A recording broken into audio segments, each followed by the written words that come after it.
Have you ever been working on a project and right in the middle of it, something happens? Go on vacation, some crisis happens at the home, and you go and you do those things, and then you come back and you're like, it's difficult to get started.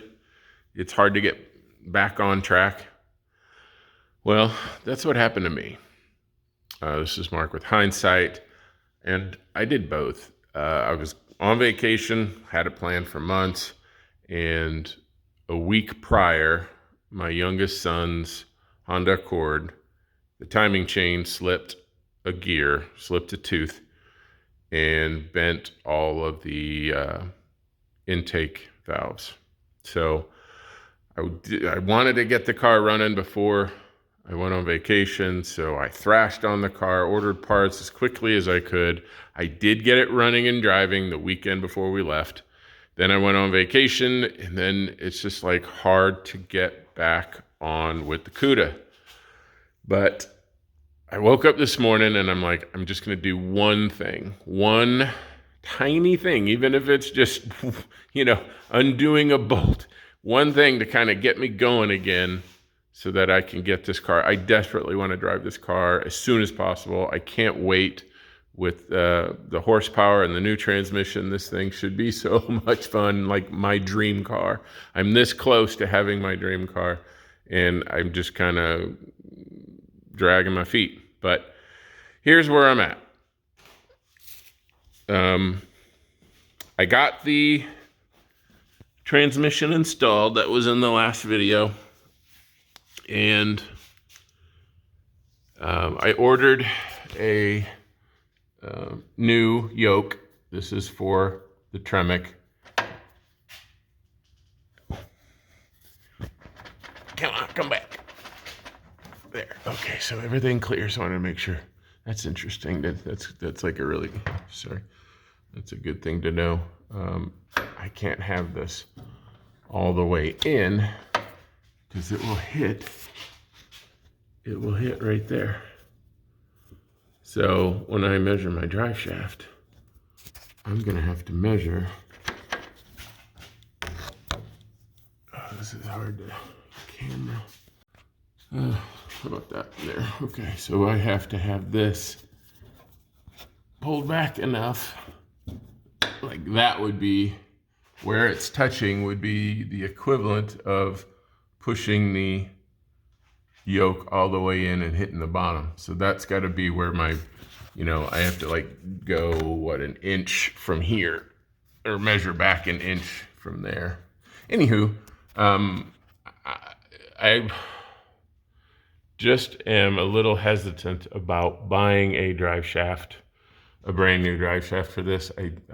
When I was doing the 42RH automatic 4-speed overdrive transmission, I just used the existing one. I got it cut, and they put a new cap on it, and got the right U-joint on the back end to match this, and then everything was great. So it was like half the price. So I'm going to try to do that again, save $1. I'll probably end up regretting it, but that's the way I'm going to go. So I bought this yoke on Amazon. I like it. It looks like a quality product, and it is a 1330. I believe it's a 1330 style fitting. The Mopar ones, 7260, 70, something like that. I haven't messed with that in a while, but so I need to get a new drive shaft that is 1330 on this side, and then the larger Mopar version for this differential. So I don't want to measure yet until I get the shims in place. And you can see I have a new shim in here. This is a 2-degree shim.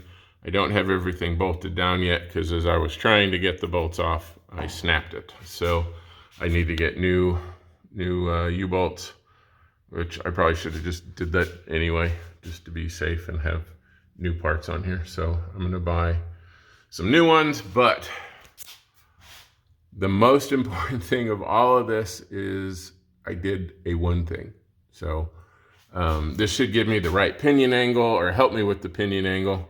And I think my whole problem was because I have the air shocks, it's kind of making it do this. The pinion is doing that. So I need a little more up angle. And so 2 degrees should put me, I don't know if you could see, 2 degrees more should just kind of move that up a little bit and counter set the angle of the transmission. So I'm gonna get some U-bolts done for today, but moving on. Who needs a gym membership? Just take off some U-bolts on a differential. It's like a high resistance rowing machine, but I am creating smoke. So that's cool. All right, so the workout is over and I got the new U-bolts put on with the shims. These are 2 degree shims. So I did have to kind of open up the hole, the pin, but that was super easy to do. So now is the moment of truth. So if I look back at the original video, when I put the level onto the socket that's onto the yoke on the pinion, it was 0.1 degree, I believe. It was almost 0. So if I take my level again and I zero it out to compensate for the tilt of the lift, and I put it on here, this was like 3.5. So 3.4 and 3.3. So now if I put it on here again, 1.5, 1.4, where it was 0.1 before. I'll look at my video to make sure of that. But so the 2 degree shim didn't necessarily move it up 2, but I think that's perfect because there's no weight in the car. It's just came down from the air shocks. If I put weight in it, and if this is under load, this pinion is going to, as it rolls forward, it's going to move that pinion up. So I think that's perfect. It's just enough to offset the angle of the drive shaft. So I'm calling this step done and I'm moving on. So now I actually get into something new. I do have to take the drive shaft from the Fury because as you would expect, it's super long. And then I'm going to talk to Silver Sport Transmission and make sure that as I calculate this, that I'm going to calculate where it's touching at the top with this yoke and make sure this yoke is going to work. Because, you know, if that were to go in any more than it is right now, it is going to literally rip off my shifter connector, and that would be so sad. So I'm going to do some measurements on the drive shaft, and I'm going to get the drive shaft in this baby, hopefully this week. And then I'm going to move on to the gas tank. I have a electric fuel pump to go in this. This is a Tanks Inc. It is made to be able to handle an EFI. So I'll get that all wired up, and then I need to run lines. The existing lines for this car, man, they're tight. They come right out here, right here, and then run along inside here and come down. So I need to see if I want to run that route or do one that way and then one the other way. But, you know, with it not being a framed car, it's unibody. There's all these little cracks and crevices that aren't so straightforward. It's not like you can just run it and it's obvious. So I may have to think about this a little bit, but I'm moving on. All right.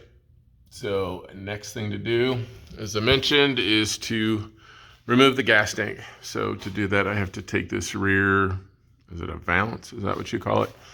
Need to take that off so I can drop the tank and put in the EFI. So I'll do that now. All right, so here is my Tanks Inc. I don't know which one I got. I have the GPA 4, so I have this pump up here. I remember running the numbers and doing the research on it. But anyway, here's what it comes with. It has this piece that mounts on the top. Mine's going to go that way. And you measure the distance of your tank, of your pump and your sock, which I did with this. And then, so now that, when I put this on here, should be the distance from inside the tank. When I measure the lip all the way to the base, it's 9 1/4 inches. So now I just heat this up, slide this over it, and then I got all the things already on it. So I think I'm ready to go. And then you zip tie the supply line that's an inch higher. It's an inch higher, so then it feeds into the baffle. There's a baffle in there so that it's not shooting fuel away from the pump, which is weird because when I was doing the Holly Sniper and doing the modifications for that, they said that, or maybe it was just a YouTube thing I saw where they wanted the return line in another direction because this has air in it. And when it's coming back in, there was a video on how you can get air in the line and then you're not getting all the fuel you need, but I'm sure that's not relevant to my lower horsepower application. So I'm going to go ahead and get this all heated up and on and get the tank in. All right, so that worked out pretty well. I didn't even have to heat it up that much. So that is on, that is fastened, and now connect the wires, and those run through these little ports here, and then I can tighten them down and they seal. And then I just have to measure and cut the return line. Okay, so that's all done. I left a little slack in here, because shrinkage.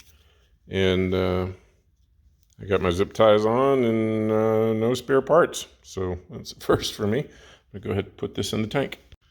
Okay, so I pointed this out earlier, but I think I did a horrible job of doing it. And this is pretty important. If you're doing an E-body Tremec upgrade and you bought the kit that includes this shifting thing, number one, the biggest you can use is a 1330 because a 1350 will hit, right there. So that no worky. And also, if you were to push it all the way in, so that it's completely compressed, the yoke is going to hit this shifter linkage. So you definitely don't want to do that. So this is 1 inch out. I mean, typically this is what I did before with the 42 RH. But, 1 inch from here to here is, or 1 inch from here is not going to give you 1 inch. So 1 inch here is not going to give you 1 inch up there. So, this is more of 1 1/4 inch. And that gives you 1 inch of clearance right between the linkage. So when you're measuring your drive shaft, I talked to Silver Sport and they said to measure 3.5 inches from the center line to here, and I'll do that now. Yeah, so that was 3.5 inches from this machine face, not the rubber boot, from this machine face to the center line here. And that basically gives you 1 inch clearance between the linkage. So that gives you 1 inch of travel. I'm gonna give myself just a little 1/4 inch extra, so probably right there, and I'll feel a lot better. I have plenty of yoke left, so I should be fine with just an extra 1/4 inch like that. So just want to make sure. I tried to say it earlier and I did a horrible job, and I didn't do much better here, but take it for advisement. Okay, so I started this weekend with the hopes that I would get the fuel system done. I was working on the tank. Everything was good. But I realized, my first thought was I would have all the parts because this was all on the Fury, but quickly realized that was not the case, and I have to order parts. So I'm ordering quite a few parts. Going to try to do this right. In the meantime, I did a bunch of little things that were going to take a lot of time anyway. So I hooked up the power steering pump back up. I got that all situated. I started removing the battery box because I have the Be Cool radiator that is longer than this is going to fit. So I actually have to move some of this stuff out of the way, put the distributor cap back in, put the alternator back in, the temperature sensor, which I have to figure out because I have two, one for the Holly Sniper, so maybe I'm going to have to disable one of the gauges, which kind of stinks. I kind of like the gauges working. Put in the Holly Sniper, and this is the air filter that was on the Barracuda when it was a small block, and I can't really do it now because I have the pads, the fender savers. So, but I was able to close the hood with this on here. I just like it. I don't know why, but it's close. So we'll have to see if it rattles or does anything bad. So I've made significant progress, put some oil back in it. That was one of the things that, because I changed the pan, I didn't put oil in it until I got everything done. So I put in a new oil filter, and the oil was already out, but replaced the oil filter because I didn't have one. And making progress. Spark plugs are back in. That took forever. If anybody has ever done spark plugs on a Mopar with headers, I'm glad I have a lift because I was above and below multiple times trying to get this going. But this is where this weekend ends. But I'm going to go visit a Driveshaft place tomorrow and talk to them about what my options are. And so I'm going to get the Driveshaft going, and I'm ordering parts tonight. So should have some more stuff coming soon, and I'll just keep on going. All right, new day. My parts came in, so hopefully I have everything I need now. I have the 1/4 inch NPT to 6AN fitting, and right now I have this into a barb because this went to the Holly Sniper fuel pumps. And I was trying to think, now that it's in tank, like this filter was before the external pump. So I'm like, I don't know, do I need it? But I came to the conclusion that it can't hurt. So I did blow some air through it just to make sure it's not clogging or restricting or anything, and it's fine. So I'm going to have, this is the in-tank filter coming out to this filter, and then it's going to go to the smaller filter and be done. Of course, I can change that, but because of that, I had to go to a barb. And then on this side, I am going to 6A, that's the same 1/4 inch NPT to the 6AN, and then used some braided line. So I'll be able to drop the tank and have no issues. This is the vent tube, and I already have one that goes to the tank. I mean, theoretically, I could Y into it. I may do that, but I don't know. The vent tube that I currently have isn't very large. That's it right there. So, you know, I don't know what Ying here is actually going to do, but at least I'm getting to where this tank can go back in. And I'm super excited about that. I had to rotate this. At first I tried to make it like a V, but then it was getting too close to this side. So I just clocked it and moved the filter at the bottom of the tank on the pump to be in the right direction now that I twisted it. So getting there. My goal here is just to get this tank in and then not have to mess with it anymore. And then I can just work on the lines. Okay, working at a snail's pace here, but I soldered the connections here from these wires, and I ran the power up through the same hole that the sending unit is going to for the fuel gauge, and then grounded there for the fuel pump, giving me plenty of room to bring the tank down if I need to do more work, and then I'll worry about this later, but I'm at least going to get the tank in and back in because it's a pain in the butt to get in and out. All right, so it has been a little bit since I've recorded, so I'm going to get you caught up to date.